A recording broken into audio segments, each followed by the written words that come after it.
Before we start this video, I want to give a little warning because this is not the easiest video for me to make, because this is only possible, the teardown you're about to see is only possible because we've lost a dear family member today, which is Cherry, my cat.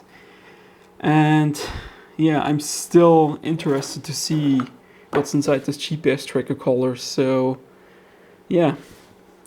He actually wore this to the accident that happened, and a car drove over it, and as you can see, it's completely gone. Like the back plate is opening up, the battery is literally has literally snapped off. I mean, this is the failsafe here, but it's swollen up here, and you can definitely see that this thing was driven over by a car. And there's some scuff marks here from some stones or something else that was on the road and got imprinted into there. And the thing is, this collar actually was way besides where the cat was laying, about 10 meters or something.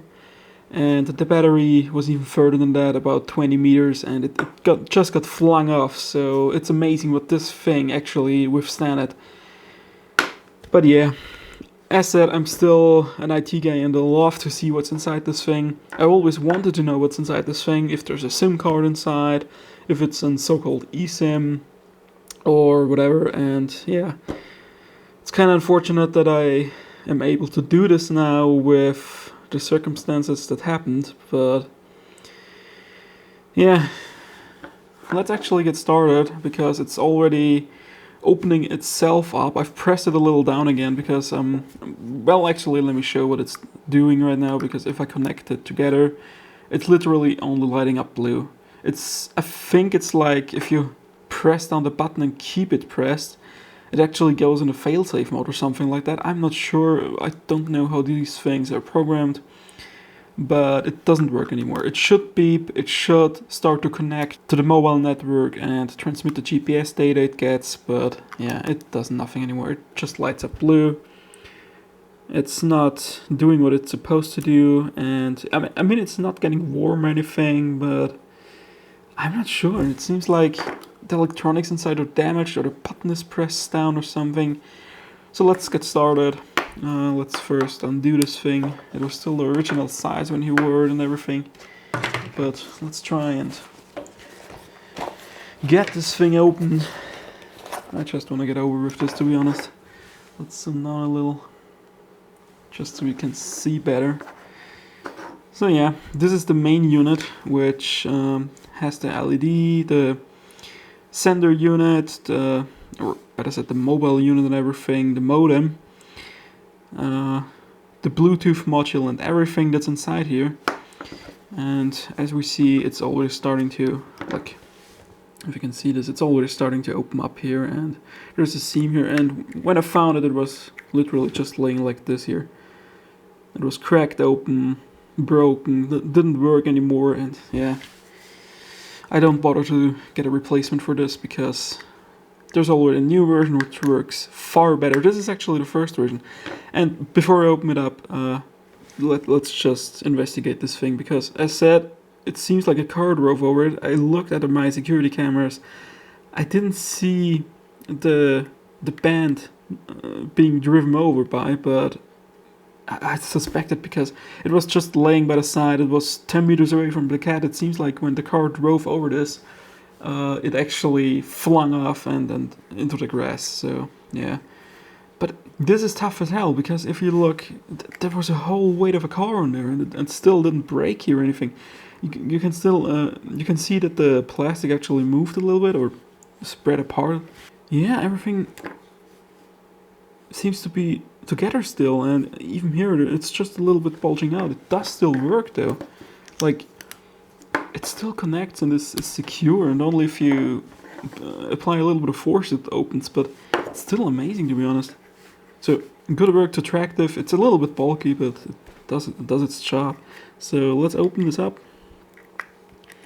Let's see if we can spot anything in here. If there's a SIM card inside, which I kind of suspect actually.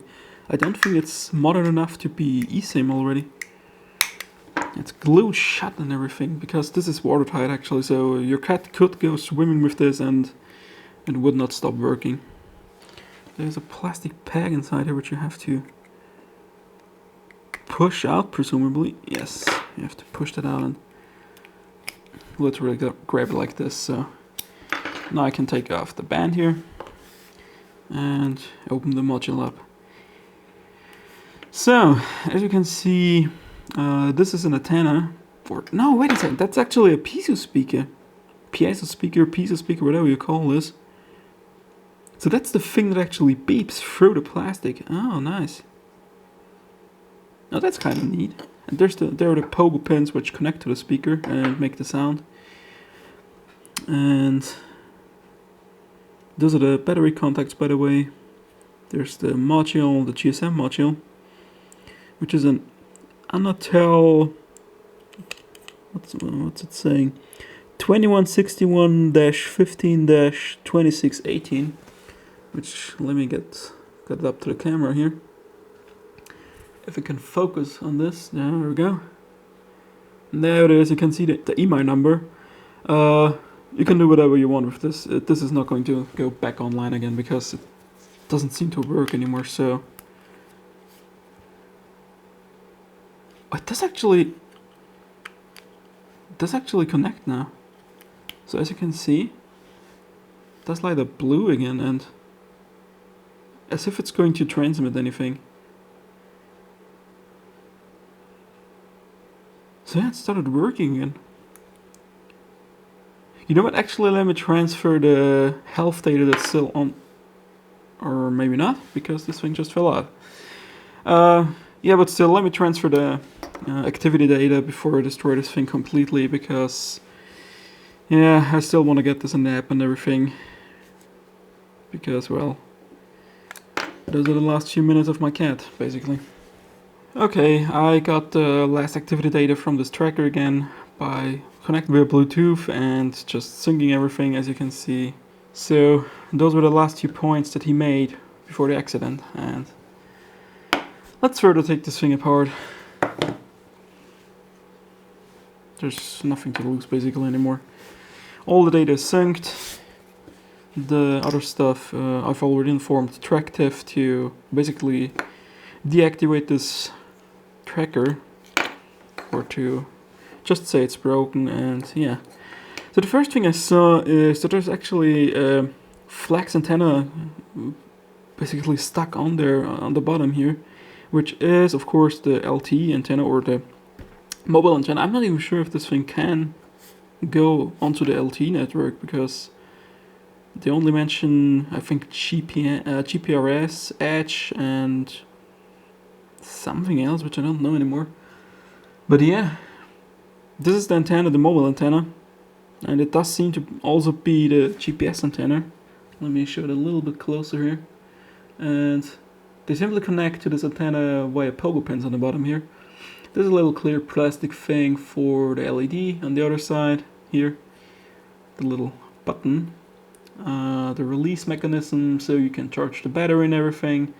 And what I kind of like is how they implemented the way the board interfaces with the battery, because that's literally just contacts here, like if you can see here. Those are literally just sideways contacts on the PCB, which literally just slides in and makes contact with the pins on the other side here. So yeah, that's kind of neat. I mean, this whole thing is neat. Like, this is a whole GPS tracker if you look at it, without the battery of course, but it's amazing. Yeah, the button got really smashed there, but it's understandable how this thing actually bent apart, and yeah, that's what actually kept the device from turning on initially. I had to rip off some plastic here and make a clear way so it doesn't always get pressed down. It kind of booted into a failsafe mode or something, so yeah. There's the GPS module. It literally says Origin GPS on it, and is that a button or something? No, it's literally just a solder blob. So yeah, I'm not sure what those chips are. I could search for the datasheet and everything. one says N520, no wait, sorry, N52832 QFAAE11841DM. If you want to look this up, well, it's probably a processor of some sort, because it's the biggest chip on here. The next chip is a 1904508, and I can't read that anywhere. So yeah. Literally, probably processor and a little bit of flash memory to store everything. And a little bit of power management on the bottom here, I think. The GPS module, and the rest is housed in here, the whole mobile part of this. And it also just says, as said, the Anatel thing assembled in China, which is, of course, where everything comes from. GE866-quad from Telit. Not sure if I can show this and focus on this properly. Again, just so you can read the numbers and everything and get a little bit more info from this. I will try and provide a photo in the description if I don't forget to actually put one there about all the chips and the numbers. And there's a little bit of an antenna. I'm not sure what studios. Oh, that's probably Bluetooth antenna, yeah. Yeah, that's the Bluetooth antenna. Yeah, and everything else I can't read on here because it's so tiny. So yeah, that's one part of this thing. This is just the brains of it, with the antenna in here, button on the side and everything like that. Let's open up the battery. Let's get a look in here if I don't damage the battery. Yeah, holy cow, that's a fat lithium battery. Lithium ion polymer battery. 3.8 volts and 585 milliamps. Jesus, that's a chunky boy. Yeah. It's probably stuck down really well here. Yeah, I can't get that off. And it's kind of... it's kind of a little bit... You see the chunk of this thing? It's amazing. Jesus. I kind of understand why those things are so big. I mean, it's... Let's do a size comparison of my kind of fat hand here. But yeah, it's amazing what they can fit in such a tiny package, and considering that our technology basically isn't ready for such tiny GPS devices yet. Just a little warning here. Those Tractive devices do not have the best pinpoint accuracy you are used from your phone as example, because your phone can say, yeah, I'm in like half a meter or something in this radius, and then you're standing there in that direction. You can't do that with this thing. It's only about 5 to 10 meters or something accuracy, and it tries to find the accurate point by looking at multiple satellites, which basically every GPS device does. But yeah, the most you get is 5 meters to 10 meters, and it's not super accurate. And if it falls back to mobile detection, like it tries to see how far it is from a mobile antenna in your area, and also tries to connect to others and see how far it is from those, and tries to see if there's a point in between and shows it to you. Then you have like such a radius just where a cat could be, and it's like 100 meters, and you're like, what the hell? But yeah, as said, this thing does work. If a cat gets lost or something, you can find it, because you can also turn on a beeper on this thing, which is just this tiny piezo speaker here. And that way you should be able to find your cat again, which we had to do, I think, 3 or 4 times already. Or if the cat loses the tracker, well, it does work then. It's not the best thing in the world. It's a little bit expensive for what it can do, but still, the tech is amazing, to be honest.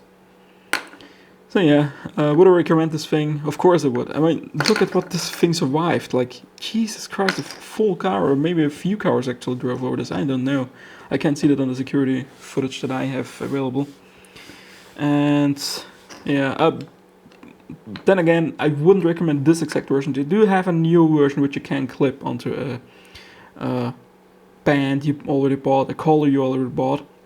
And it's far better because the collar doesn't always open like this thing does. For some reason, the second catch, which is happily still alive, and I almost cuddled to death today, he already has the new version, the second version, which you can clip onto the band, and it does work better because they do not unclip on the battery connector anymore like these things did. They literally just opened up at the battery connector here.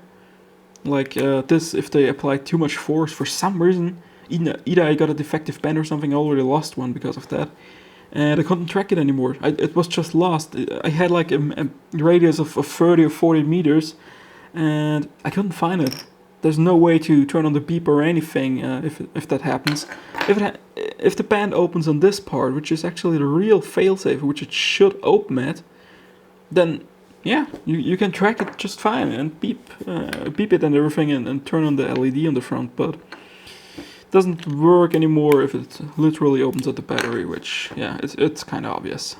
It's actually kind of amazing what you can do these days already, but yeah, I said, for such tiny devices, the GPS technology isn't ready yet. We would need something better than GPS for that task. What else can I say about this? Yeah, nothing more actually. I'm kinda done with this now, and I just want to get over it, to be honest. There we go. Thanks for watching. I hope you still enjoyed this video, even though it was a little bit of a sad video and only possible because of a loss. And yeah, hope you will have a nice day at least. Bye.